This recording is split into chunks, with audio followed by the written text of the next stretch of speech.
La Bible en un an, le 20 février, le livre du Lévitique, chapitre 9, verset 1 au chapitre 10, verset 20, le livre des Psaumes, chapitre 37, verset 27 à 40, le livre des Proverbes, chapitre 7, versets 4 et 5, l'évangile de Matthieu, chapitre 11, versets 1 à 30. Le livre du Lévitique, chapitre 9. Le 8e jour, Moïse appela Aaron et ses fils, ainsi que les anciens d'Israël.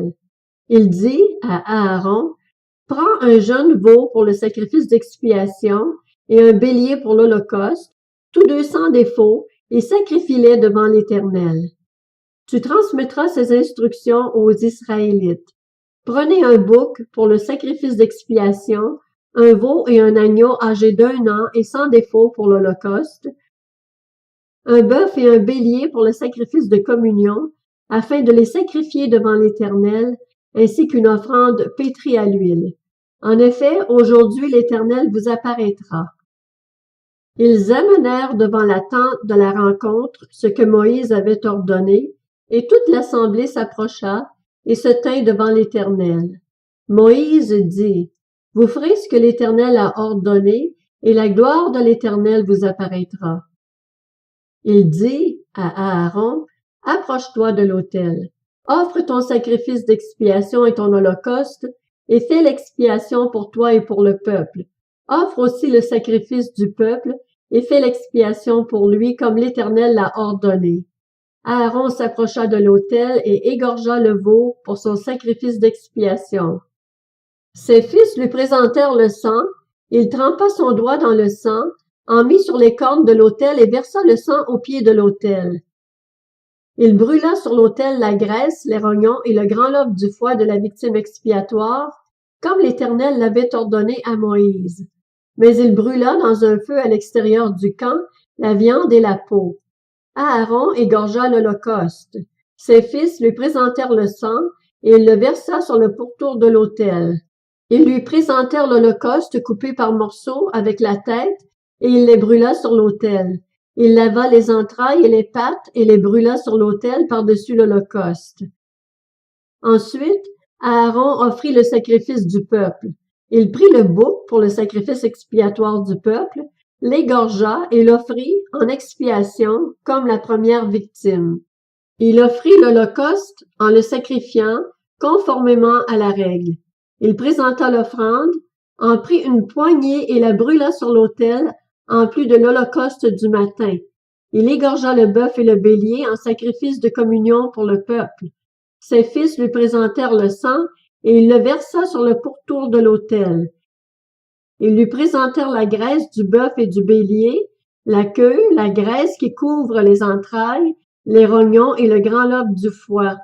Ils mirent les graisses sur les poitrines et il brûla les graisses sur l'autel.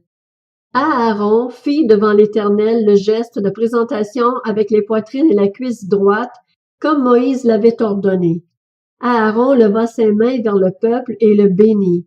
Puis il descendit après avoir offert le sacrifice d'expiation, l'Holocauste et le sacrifice de communion. Moïse et Aaron entrèrent dans la tente de la rencontre. Lorsqu'ils en sortirent, ils bénirent le peuple, et la gloire de l'Éternel apparut à tout le peuple. Un feu sortit de devant l'Éternel et brûla l'Holocauste et les graisses sur l'autel. Tout le peuple le vit, et ils poussèrent des cris de joie et se jetèrent le visage contre terre. Le livre du Lévitique, chapitre 10. Les fils d'Aaron, Nadab et Abihu, prirent chacun un brûle-parfum, y mirent du feu et posèrent du parfum dessus. Ils apportèrent devant l'Éternel du feu étranger, ce qu'il ne leur avait pas ordonné. Alors un feu sortit de devant l'Éternel et les brûla. Ils moururent devant l'Éternel. Moïse dit à Aaron, « C'est ce que l'Éternel a déclaré lorsqu'il a dit, « Ma sainteté devra être respectée par ceux qui s'approchent de moi, et ma gloire révélée devant tout le peuple. » Aaron garda le silence. Moïse appela Michaël et Eltsaphan, les fils d'Uziel, oncle d'Aaron, et leur dit, « Approchez-vous, emportez vos frères loin du sanctuaire, à l'extérieur du camp. Ils s'approchèrent et les emportèrent dans leurs tuniques à l'extérieur du camp comme Moïse l'avait dit. Moïse dit à Aaron et à ses fils Éléazar et Ithamar, « Vous ne déferez pas votre chevelure et vous ne déchirerez pas vos vêtements, ainsi vous ne mourrez pas et n'attirerez pas la colère contre toute l'assemblée. Laissez vos frères, toute la communauté d'Israël, pleurer sur le brasier que l'Éternel a allumé. Vous ne sortirez pas de l'entrée de la tente de la rencontre, sinon vous mourrez, car l'huile de l'onction de l'Éternel est sur vous. » Et ils firent ce que Moïse avait dit.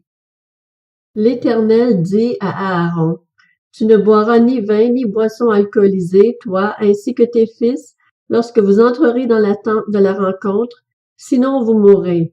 Ce sera une prescription perpétuelle pour vous au fil des générations, afin que vous puissiez distinguer ce qui est saint de ce qui est profane, ce qui est impur de ce qui est pur, et enseigner aux Israélites toutes les prescriptions que l'Éternel leur a données par l'intermédiaire de Moïse. » Moïse dit à Aaron et aux deux fils qui lui restaient, Éléazar et Ithamar, « Prenez ce qui reste de l'offrande parmi les sacrifices passés par le feu pour l'Éternel, et mangez-le sans levain près de l'autel, car c'est une chose très sainte. Vous le mangerez dans un lieu saint. C'est la part à laquelle vous avez droit, toi et tes descendants, sur les offrandes passées par le feu pour l'Éternel, car c'est l'ordre que j'ai reçu. Vous mangerez aussi, dans un endroit pur, toi ainsi que tes fils et tes filles, la poitrine pour laquelle on a fait le geste de présentation et la cuisse prélevée. En effet, elles vous sont données comme la part à laquelle vous avez droit, toi et tes descendants, dans les sacrifices de communion des Israélites. Ils apporteront avec les graisses destinées à être passées par le feu, la cuisse prélevée et la poitrine avec laquelle on fait le geste de présentation devant l'Éternel.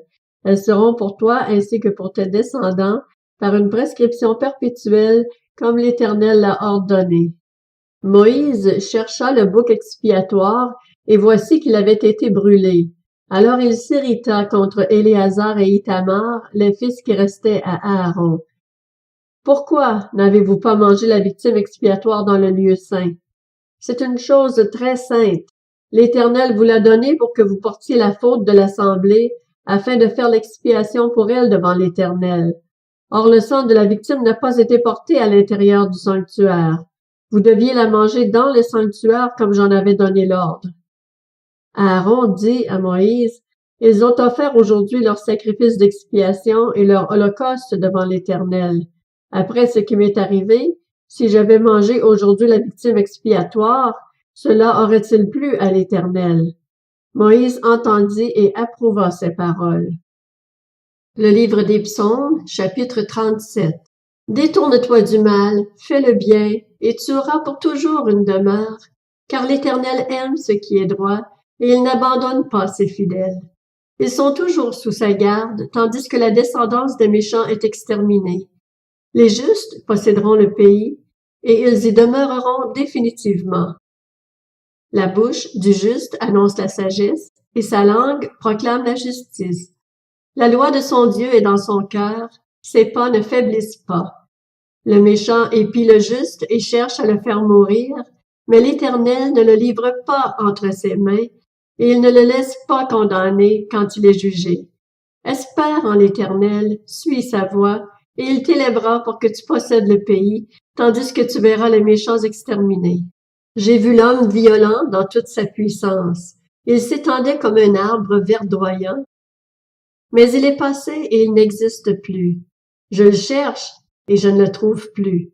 Observe celui qui est intègre et regarde celui qui est droit, car il y a un avenir pour l'homme de paix, tandis que les rebelles sont tous détruits.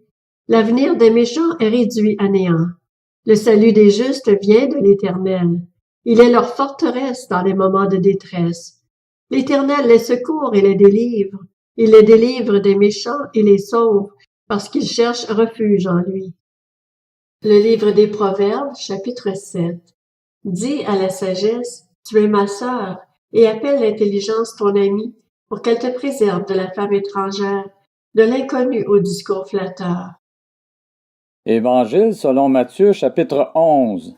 Lorsque Jésus eut fini de donner ses instructions à ses 12 disciples, il partit de là pour enseigner et prêcher dans leur ville. Or, dans sa prison, Jean avait entendu parler de ce que faisait Christ. Il envoya 2 de ses disciples lui demander « Es-tu celui qui doit venir, ou devons-nous en attendre un autre? » Jésus leur répondit « Allez rapporter à Jean ce que vous entendez et ce que vous voyez.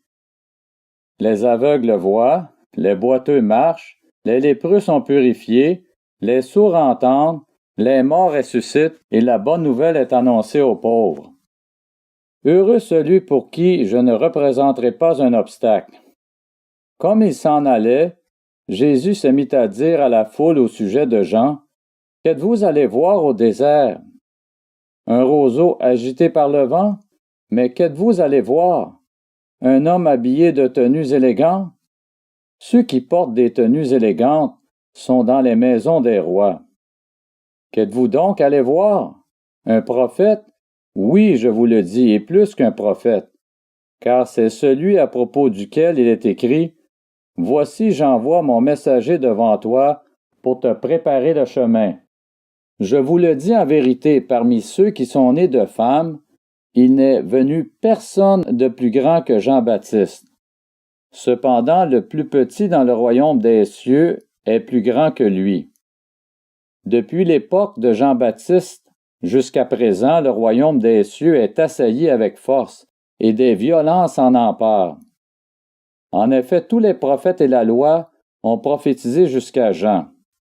Si vous voulez bien l'accepter, c'est lui l'Élie qui devait venir.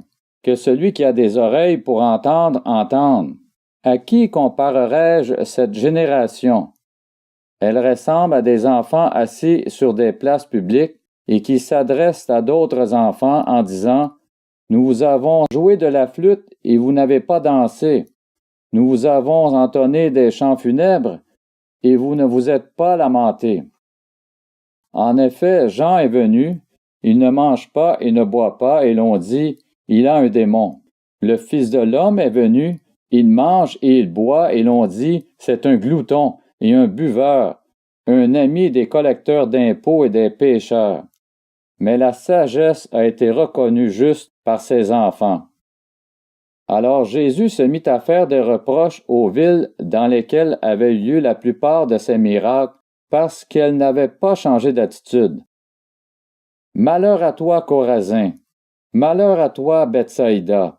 Car si les miracles accomplis au milieu de vous l'avaient été dans Tyr et dans Sidon, il y a longtemps que leurs habitants se seraient repentis, habillés d'un sac et assis dans la cendre.